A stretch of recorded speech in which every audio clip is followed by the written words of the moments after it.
Bom dia a todos. Gostaria inicialmente de agradecer o gentil convite que foi feito pelo governador Marcos Rocha. Explicar minha presença aqui. Eu não vim aqui apenas ver o bom povo de Rondônia, mas fui convidado pelo governador, fui informado que havia esse pacote de 3 projetos de lei contra a corrupção, 3 decretos e ainda esses 2 acordos de cooperação, como foi muito bem explanado pelo controlador. E o que eu entendi, meu dever como ministro da Justiça e da Segurança Pública não é apenas fomentar reformas e aprimoramentos no âmbito federal, mas igualmente incentivar mudanças no plano estadual. A responsabilidade por uma construção de uma administração pública mais íntegra não é unicamente no governo federal. Os governos estaduais têm uma grande responsabilidade. No fundo, é uma responsabilidade de todos nós, não apenas dos governos. Mas quando o governador me disse que haveria um evento para lançar um pacote anticorrupção em prol da transparência, do controle, da integridade da administração pública, eu me senti quase que obrigado a vir. Como disse, não foi só apenas para ver aqui o bom povo de Rondônia, foi para prestigiar esse pacote.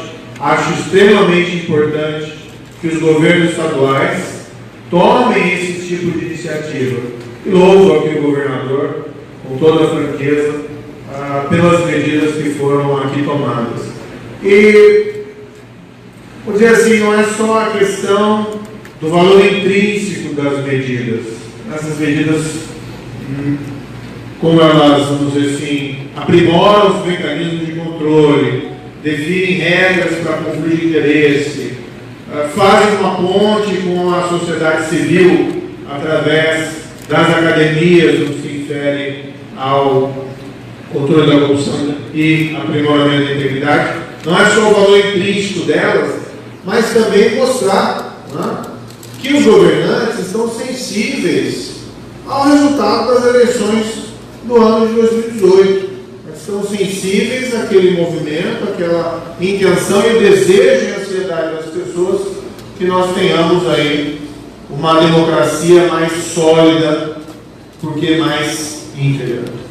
Então, fica o meu cumprimento e essa longa explicação do motivo da minha presença aqui. Tomo a liberdade de cumprimentar na pessoa do governador também todas as demais autoridades.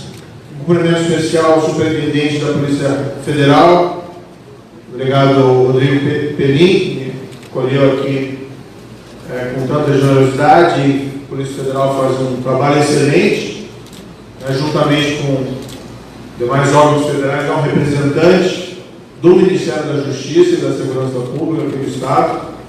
Podem reclamar para mim se tiver algum problema, mas eu só ouço elogios realmente da Polícia Federal. Cumprimentar aqui também, e aí estendo o meu cumprimento para todos os demais autoridades, inclusive também o presidente da Assembleia Legislativa, o senhor Edil Gomes, a doutora Eliana Mendonça Tourinho, juíza da auxiliar da Presidência da Justiça, esteve alguns anos atrás em Curitiba, juntamente com um grupo de juízes, dando um apoio em um momento da Lava Jato bastante sensível. Eu pensei aqui em fazer uma apresentação não exaustiva do projeto de lei anticrime que nós apresentamos lá no governo federal, e pelo menos esclarecer alguns pontos principais para mostrar que também o governo federal está fazendo a sua parte. Tenham bem presente que essa não é a única política do governo federal em relação à corrupção, em relação à segurança pública em relação à criminalidade em geral. Existe uma série de medidas executivas que estão sendo tomadas, algumas já foram feitas, outras estão em andamento, mas nós entendemos que um projeto de lei que trata dessas questões que afligem a população brasileira, corrupção, criminalidade violenta e criminalidade organizada, era igualmente fundamental, para que nós mostrássemos também o governo federal onde ele se posiciona em relação a essa temática. Então, vou tomar a liberdade aqui de apresentar alguns pontos principais. Isso foi organizado em temas, não é? Embora seja um pouco aqui de, me perdoem, juridiquês, mas as medidas são muito simples e muito facilmente compreensíveis. Acho que essa é uma das virtudes do projeto. Não que ele não tenha eventualmente os seus defeitos, não que ele não mereça algumas críticas, mas a virtude é que as medidas são bastante simples. E para explicar um minutinho a concepção do projeto. Nosso entendimento é que corrupção, crime organizado e criminalidade violenta andam juntas. Então, para que nós possamos resolver o problema, nós temos que enfrentá-los concomitantemente. Boa parte dos crimes violentos, por exemplo, os homicídios, estão relacionados à criminalidade organizada. Disputas de mercado de tráfico ou cobranças de dívidas de usuários de drogas, por exemplo. Do outro lado, criminalidade organizada também se serve do suborno para buscar impunidade, ou seja, corrupção. Do outro lado, a corrupção esvazia os recursos públicos, muitas vezes necessários para o enfrentamento da criminalidade violenta e da criminalidade organizada. Daí a ideia, nós vamos ter que enfrentar essas três questões juntos, porque só assim nós temos chances de tentar superá-las. O projeto começa com algo muito simples e que foi exaustivamente discutido desde 2016. Não adianta nada criar, e aqui não é nenhum juízo crítico, não adianta nada aumentar mecanismos de investigação criminal mais eficaz, não adianta nada nós endurecermos penas, não adianta nada nós tentarmos cercar, por exemplo, corrupção ou a criminalidade em geral, se o processo penal, ou seja, onde a lei vai ser aplicada, se aquilo não funciona. E para o processo penal funcionar, nós precisamos começar a executar condenações criminais logo a partir do julgamento da segunda instância de uma corte de apelação. O Supremo Tribunal Federal decidiu assim por 4 vezes desde 2016 e talvez se debruce novamente sobre o tema. O governo apresenta uma firme posição de que ele defende a execução da condenação em segunda instância. Isso é fundamental. Não existe justiça se o processo nunca termina. E justiça tardia nem sempre, de fato, é justiça. Então nós devemos ter um processo penal que funcione. Isso não viola, como alguns alegam, a presunção de inocência. Presunção de inocência tem a ver com a questão da prova e não com a questão de efeito de recurso. A título ilustrativo, nos Estados Unidos e na França, a execução da condenação criminal é após o julgamento em primeira instância e não em segunda. Então são regras destinadas a implementar a execução em segunda instância. Não vou entrar em detalhamento aqui pelo tempo. Medidas para aumentar a efetividade criminal do júri. Nós temos uma epidemia de assassinatos. Em 2016, nós tivemos mais de 60 mil assassinatos no Brasil. Crimes com resultado morte. É uma estatística digna de guerra civil.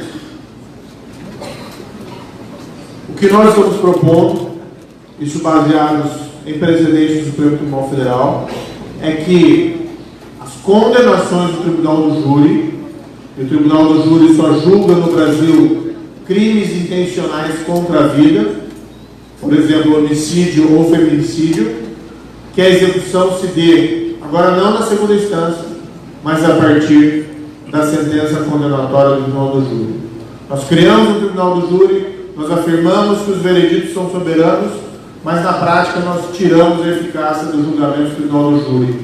Não raramente, alguém condenado por homicídio qualificado, após o julgamento do júri, sai pela porta da frente. Pega um ônibus, se duvidar, pega um ônibus juntamente com as testemunhas ou com os jurados. Nós temos que aumentar a eficácia, nós temos que retirar o criminoso violento de circulação mediante o devido processo. Não tem nenhuma dúvida no Ministério, e vamos deixar isso bem claro, que o problema da criminalidade não se resolve apenas com mais segurança pública. Nós precisamos convergir políticas de segurança pública também com políticas, por exemplo, de restauração de ambientes urbanos degradados, com políticas de fomento econômico, com políticas sociais. Mas também importa retirar o criminoso violento de circulação. E nós precisamos aumentar a efetividade dos nossos processos contra o crime mais grave. Nós falamos aqui de corrupção, que é extremamente grave, e não se nega, mas homicídio e feminicídio ainda são mais graves. Então a nossa proposta é que,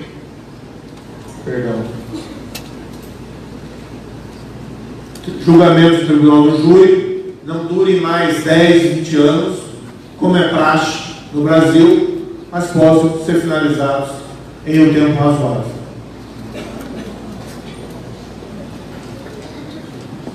Medidas relacionadas à legítima defesa. Há bastante aqui incompreensão quanto a esse tema. Vou começar pelo segundo. Nós temos a legítima defesa no nosso Código Penal. Se alguém sofre uma agressão injusta e responde de maneira moderada, proporcional a essa agressão, ela age de legítima defesa. É um instituto imemorial. O que nós fizemos no artigo 25 é apenas descrever situações em que a legítima defesa se configura. Situações que são consideradas pela nossa jurisprudência como de legítima defesa. Houve uma reclamação, porém, das forças de segurança pública por maior segurança jurídica no tratamento dessa matéria.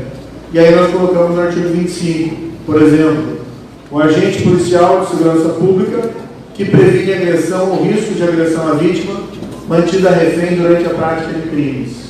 Ou seja, o criminoso pega alguém como refém, se numa diligência policial a melhor decisão tomada foi de salvar a vítima, para salvar a vítima for algum ataque contra o criminoso, essa é uma situação coberta pela legítima defesa. Já é assim, nós apenas deixamos isso explícito.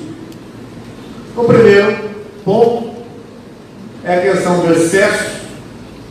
Se alguém age de legítima defesa e eventualmente se excede em repelir a agressão injusta, nós apenas estamos aqui colocando a previsão de que o juiz pode reduzir a pena até metade ou deixar de aplicá-la sem o excesso ao repelir uma agressão, decorrer de excusável medo, surpresa ou violenta emoção. Porque as pessoas não são robôs e, eventualmente, ao sofrerem uma agressão, podem reagir em excesso e nem por isso devem ser tratados como assassinos.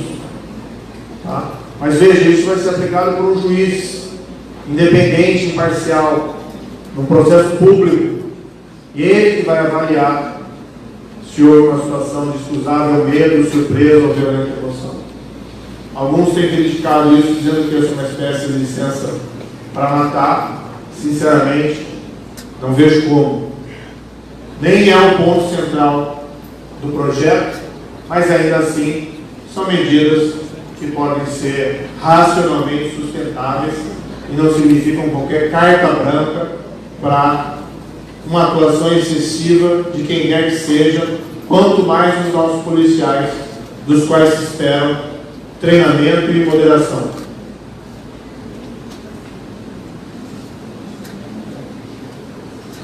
São medidas destinadas a endurecer o cumprimento de penas. A prisão de verdade é a prisão em regime fechado, que a gente chama prisão em regime fechado. Tem a prisão em regime semiaberto e a prisão em regime aberto, que são meio prisão, meio liberdade. Regime aberto, não, na verdade, não é muito prisão nenhuma. Nós estamos fazendo, em relação à criminalidade mais grave, nós estamos endurecendo. Nós temos presente que a estrutura carcerária do Brasil não comporta um endurecimento geral, mas um endurecimento seletivo da criminalidade mais grave é compatível com o nosso sistema. Nós estamos dirigindo esse endurecimento para o criminoso habitual ou profissional, colocando o regime deve ser fechado. Nós estamos falando a mesma coisa para crimes contra a administração pública, o peculato, a corrupção passiva, a corrupção ativa. O regime deve ser fechado, inicial. E no caso do crime de roubo com arma de fogo, o regime inicial deve ser fechado. Tá. Um dos grandes temores do brasileiro é ser assaltado na rua, no ônibus, no carro ou na esquina com arma de fogo, e justifica-se sim pelo risco que um crime dessa espécie, quando praticado com arma de fogo especialmente, que pode resultar no latrocínio, um tratamento mais rigoroso, naquela linha da importância de retirar o criminoso perigoso das ruas. Mas é válido isso também para a corrupção. Não chega de assalto ao erário, esse crime tem que ser tratado com a gravidade que ele merece. Medidas aqui destinadas a crimes hediondos. Basicamente, a progressão de regime, no caso de condenados por crimes hediondos, dar-se-á somente após o cumprimento de 3/5 da pena, quando o resultado envolver a morte da vítima. Essa é uma reclamação geral. Às vezes, pessoas condenadas por crimes hediondos, crimes de sangue, às vezes praticados com requintes de crueldade, cumprem uma parcela da pena em regime fechado, muito pequena, antes de caminhar para a semi-liberdade. A progressão de regime é importante, né, e visa ressocializar progressivamente o preso. Esse deve ser sempre um objetivo. Mas se justifica um rigor maior, crimes hediondos com resultado de morte, antes que se possa progredir de regime. Essas duas medidas, a meu ver, são bastante importantes. Lideranças de organizações criminosas armadas ou que tenham armas à disposição devem iniciar o cumprimento da pena em estabelecimento penal de segurança máxima. Aqui nós estamos pensando basicamente nos presídios federais. O condenado por integrar organização criminosa ou por crime praticado através de organização ou associação criminosa não poderá progredir de regime de cumprimento de pena ou obter livramento condicional se houver elementos probatórios que indiquem a manutenção do vínculo associativo. Como eu disse, a progressão de regime é importante. Alguém é preso, condenado, essa pessoa vai passar um tempo na prisão e nós devemos prepará-lo para voltar à liberdade. Mas isso depende de um desejo do condenado de se ressocializar, de voltar a conviver na sociedade e não retornar ao mundo do crime. O que nós basicamente colocamos é que para os condenados por crimes de organização criminosa ou por crimes praticados por organização criminosa, não se progride enquanto se mantiver atual o vínculo associativo com a organização criminosa. Que nós queremos devolver à sociedade um cidadão e não um soldado do crime. Então nós colocamos de uma maneira muito clara a quem é membro de organização, que se encontra cumprindo pena, que se ele se manter associado, não progride regime. A intenção, para ser muito franco, não é mantê-los mais tempo na prisão, mas sim fazer com que se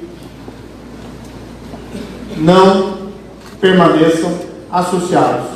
Ou seja, a ideia é enfraquecer essas organizações criminosas.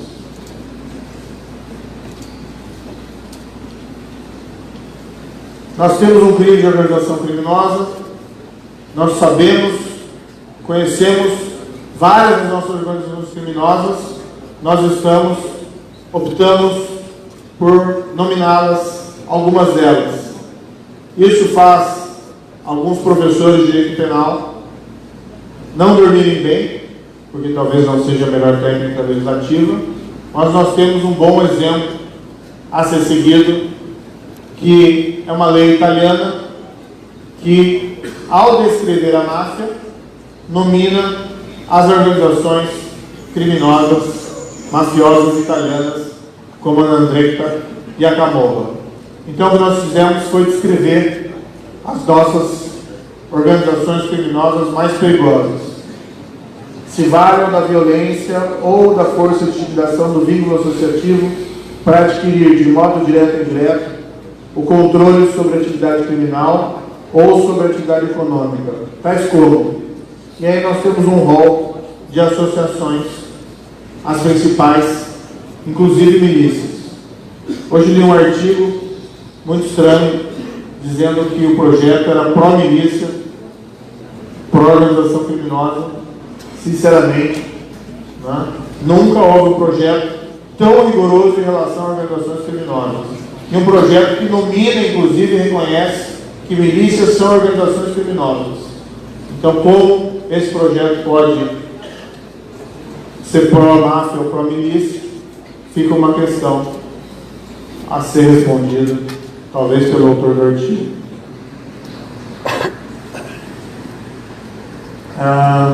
Vamos seguir algumas coisas rapidamente. Aqui um confisco criminal que nós chamamos de alargado. Uma das formas mais eficazes de combater o crime é privar as organizações criminosas do seu patrimônio. Para isso, nós temos um confisco criminal. Então, ou seja, identificado um bem de uma organização criminosa, o poder público vai lá e confisca o bem para si, atribui isso às forças de segurança, ou vende e utiliza esses recursos. Recentemente, teve até um helicóptero que foi apreendido pela Polícia Federal, com 500 quilos de cocaína, um belo helicóptero, foi apreendido lá em São Paulo. Nós até falamos brincando, olha, esse vai fazer a diferença, né? Porque é muito bem conservado, com visão noturna, etc.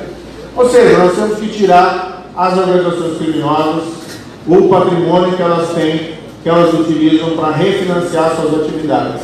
E esse é o confisco alargado, vale tanto para a organização criminosa armada, não armada, ou mesmo aquelas que se dedicam à dilapidação do erário.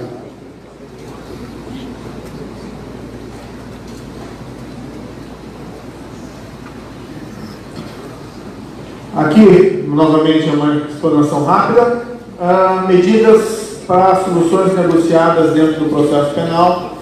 Nós entendemos que a nossa justiça está sobrecarregada e o formato clássico de resolução de conflitos, em que se exige que os advogados disputem e que o juiz resolva, é um modelo que não está funcionando a contento. Nós temos que estimular soluções negociadas, seja isso na justiça civil, mas também na justiça penal. E nós trazemos, principalmente do direito norte-americano, a tal da figura do plea bargaining, que é uma espécie de negociação para acabar com o processo mais rapidamente, em que se discute inclusive sobre penas.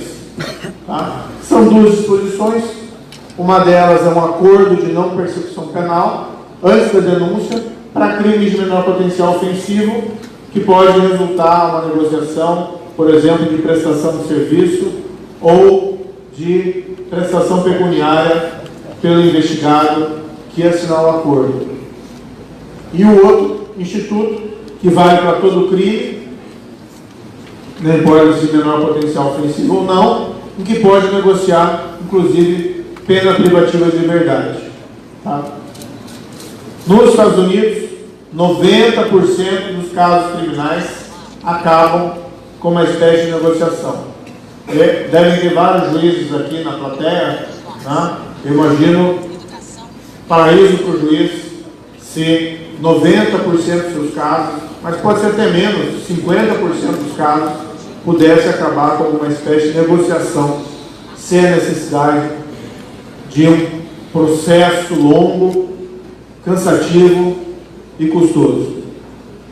Nós, para evitar que pessoas confessem crimes sem serem verdadeiramente culpadas, nós exigimos confissão circunstanciada e nós atribuímos ao juiz um maior controle sobre esse acordo. O juiz não homologará um acordo se a proposta de penas formulada pelas partes for manifestamente ilegal ou manifestamente desproporcional à infração, ou se as provas existentes no processo forem manifestamente insuficientes para uma condenação criminal.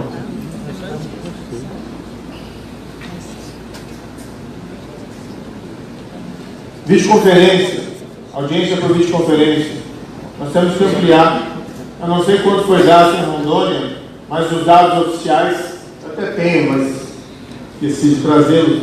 Os dados oficiais são no sentido de que o Estado de São Paulo, só o Estado de São Paulo gastou 60 milhões de reais em 2018 com transporte de presos para audiência. Isso é ruim porque é caro, isso também é negativo porque expõe os nossos policiais ao risco de um resgate, algum de incidente de violência. Então nós estamos ampliando a videoconferência nas audiências. Elas já são uma possibilidade hoje, mas são tratadas como exceção e não como regra. A ideia é tratar como regra e não como exceção. Indo para o final aqui, não quero tomar todo o tempo, mas duas medidas muito rapidamente. Banco Nacional de Perfis Genéticos. O que é isso? É a moderna investigação criminal. Comete-se um crime, preserva-se o local do crime. Se for identificado no local do crime qualquer vestígio corporal no local, esse vestígio deve ser colhido pela perícia científica e pode ser verificado o DNA. O DNA serve como uma moderna impressão digital.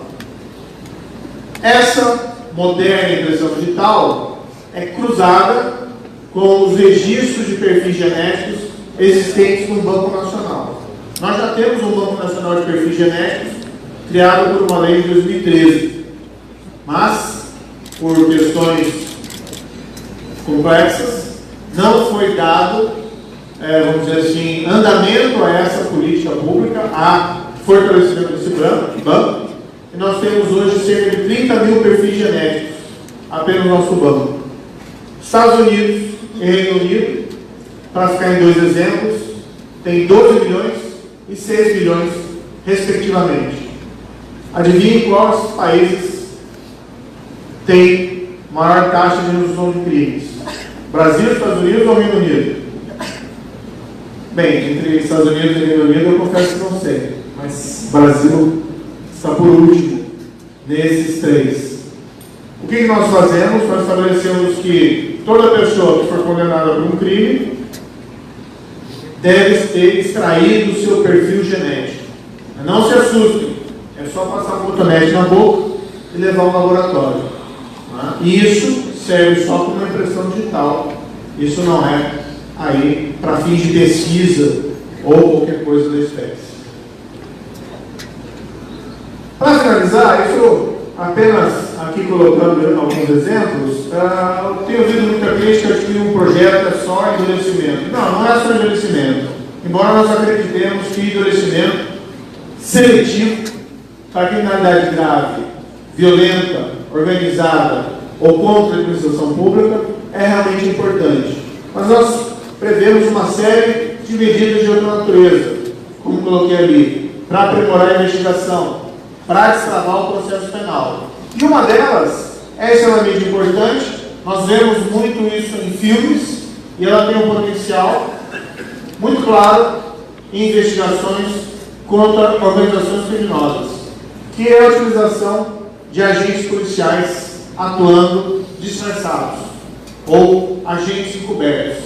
Que é basicamente o que nós vemos em filmes, mas é uma realidade em outros países, num policial autorizado judicialmente, trabalhando disfarçado, comprando droga, comprando carregamento de drogas, comprando arma, comprando carregamento de armas, ou participando de uma operação de lavagem de dinheiro. O que nós colocamos na lei apenas é que o fato de um policial participar de uma operação dessa natureza, ele age assim, não para criar um crime, mas para revelar a existência de uma organização criminosa. Nós apenas estamos estabelecendo que isso não exclui o crime de quem vende, de quem entrega arma ou droga, ou de quem entrega dinheiro sujo ao policial disfarçado. Isso tem um potencial muito significativo. Claro que não é apenas a lei, nós temos paralelamente, estamos desenvolvendo um programa para treinar policiais para fazerem esse tipo de operação, mas isso tem um potencial muito importante, especialmente em relação a essa criminalidade mais grave. Bem, essa foi uma... Existem outras medidas, essas medidas estão todas disponíveis no site do Ministério da Justiça, tá? Que foi apenas um apanhado. Espero que não tenha mentido quando disse que é juridiquês, mas nem tanto, elas são facilmente compreensíveis, e nós colocamos o projeto no Congresso. Tá? Tenho aí grande expectativa de que o projeto vai tramitar no Congresso. Hoje ele está tramitando tanto no Senado como na Câmara dos Deputados, e que em breve o Congresso vai deliberar sobre esses projetos, aprimorando esses projetos, aprovando totalmente, aprovando em parte, mas quero dizer que nós vamos lutar por cada vírgula dos projetos. Esse é o projeto central, mas paralelamente tem dois outros projetos apresentados concomitantemente. Um deles que trata da criminalização do Caixa 2, uma melhor criminalização do Caixa 2 em campanha eleitoral, e um terceiro que trata de uma questão de separação de processos entre justiça comum e justiça eleitoral. Nós entendemos que os três são igualmente importantes. Precisamos contar, evidentemente, com o apoio da sociedade civil organizada, né, para que esses projetos, para que os congressistas sejam aí sensibilizados a respeito da importância desses projetos. Como eu disse, eles não resumem a ação do Ministério da Justiça e da Segurança Pública, mas eles são importantes, porque eles melhoram a nossa legislação. E mais importante, a semelhança do que faz aqui o governador na data de hoje, eles mandam um recado para a população, né, o que o seu governo, afinal de contas, defende. E o que o governo defende é maior integridade, maior segurança, melhor qualidade de vida das pessoas e uma democracia mais sólida. Muito obrigado.